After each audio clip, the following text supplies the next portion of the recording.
Hi everyone, কেমন আছো তোমরা সবাই? আশা করি তোমরা সবাই খুব ভালো আছো। তো জগদ্ধাত্রী পুজোর প্রথম দিনেই আমি বেরিয়ে পড়েছিলাম আমাদের এখানে অশোকনগরে ঠাকুর দেখতে।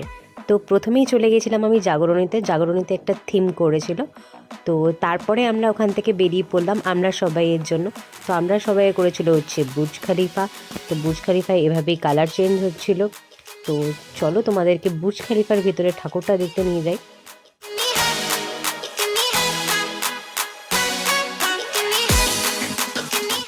এই হলো বুর্জ খলিফার ঠাকুর, দেখো তোমরা। রাত 10:30টার পর ঠাকুর দেখতে বেরিয়েও নো এন্ট্রি পেয়ে আমরা অনেক গড়িগালা দিয়ে বেরিয়ে পড়লাম একদম দেশবন্ধু ক্লাবের ঠাকুর দেখতে। তো দেশবন্ধু ক্লাবে গ্রামের পরিবেশের একটা থিম করেছিল, একটা গ্রামের থিম পুরো সুন্দরভাবে ওরা ফুটিয়ে তুলেছিল গ্রামটাকে, গ্রামে যা যা হয়। তো তোমরা দেখো, জাস্ট অসাম লেগেছে আমার এই প্যান্ডেলটা, সব থেকে সুন্দর ইউনিক লেগেছে। অনেক বছর পর ওরা আবার এই জিনিসটাই আবার রিপিট করেছে।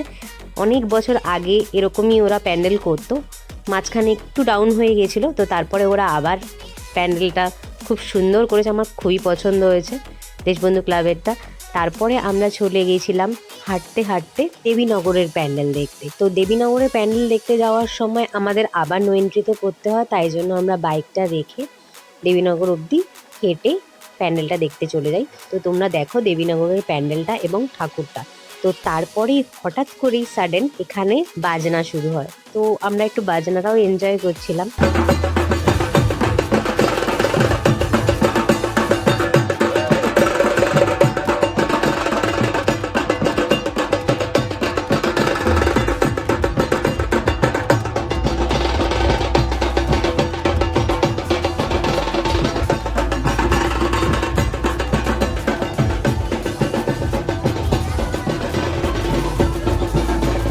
আমরা হাঁটতে হাঁটতে আবার বেরিয়ে পড়লাম অন্য ঠাকুর দেখতে। তো এটা হলো নবজাগ্রত সংঘ। তো এখানে আমরা ঢুকেই সবথেকে বেশি অ্যাট্রাক্টিভ ছিল এখানকার ঠাকুরটা আমার তো খুবই পছন্দ হয়েছে। তো ঠাকুরটা তোমরা দেখো, জাস্ট খুব সুন্দর লাগছিল লাইটিংয়ের সাথে ঠাকুরটাকে।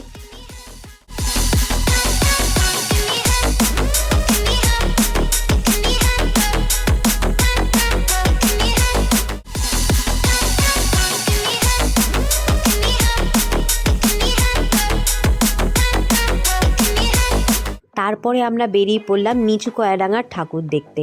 তো নিচু কয়াডাঙ্গার ঠাকুরটা তোমরা দেখো, ঠাকুরটা ছোটোখাটোর মধ্যে ভালো করেছে, তোমরা দেখো।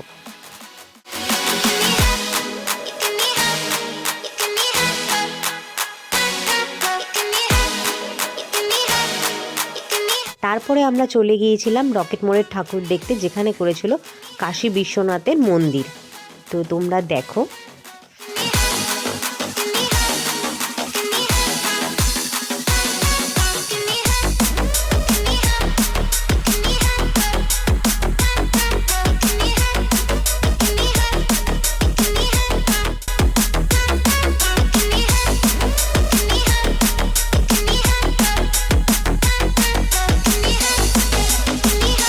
তারপরে আমরা হাঁটতে হাঁটতে চলে গেলাম সেবা সমিতির ঠাকুর দেখতে।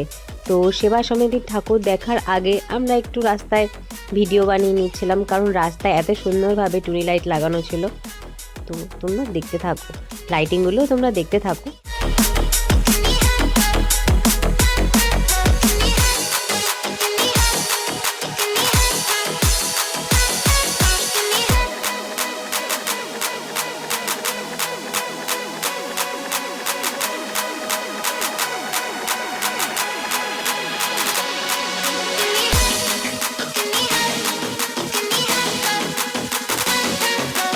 ঠাকুর দেখা অবধি সব ঠিক ছিল, তারপরে এখানে আসার পরে আমার শরীরটা খারাপ লাগছে। ঠাকুর দেখা এখানে এসছে, এখন আমার শরীরটা খারাপ লাগছে।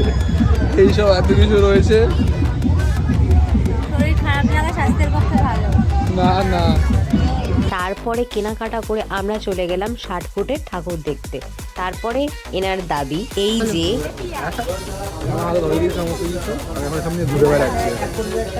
আমি বলিনি কিনতে, না হয়নি এখনো, বাকি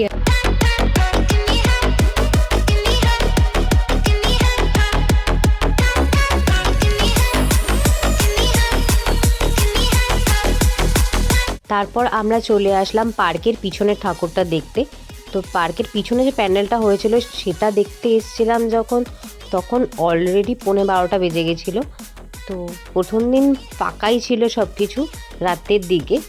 তো তোমরা দেখতে থাকো, এখনও অনেকগুলো ঠাকুর বাকি আছে।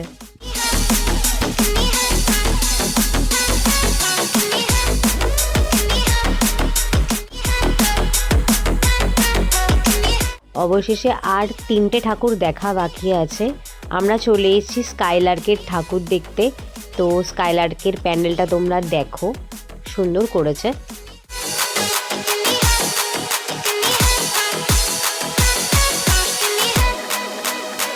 অবশেষে লাইটিং দেখতে দেখতে আমরা চলে গিয়েছিলাম বেকারিপট্টির ঠাকুর দেখতে। তো বেকারিপট্টির ঠাকুরটা খুবই সুন্দর করেছিল, আমার তো খুব পছন্দ হয়েছে। নবজাগ্রত সংঘ আর বেকারিপট্টির ঠাকুরটা আমার খুব খুব খুব পছন্দ হয়েছে। তোমরা বেকারিপট্টির ঠাকুরটা দেখো।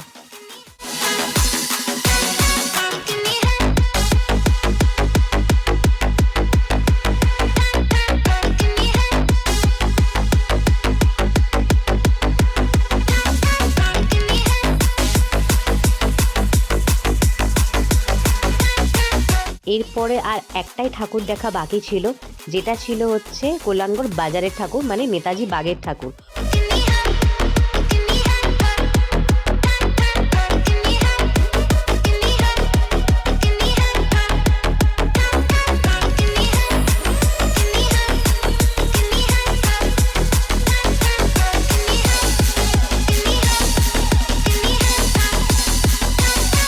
তো তোমরা জানিও তোমাদের এই ব্লগটা কেমন লাগলো। ভালো লাগলে like, share, comment and subscribe করে দিও। Thanks for watching.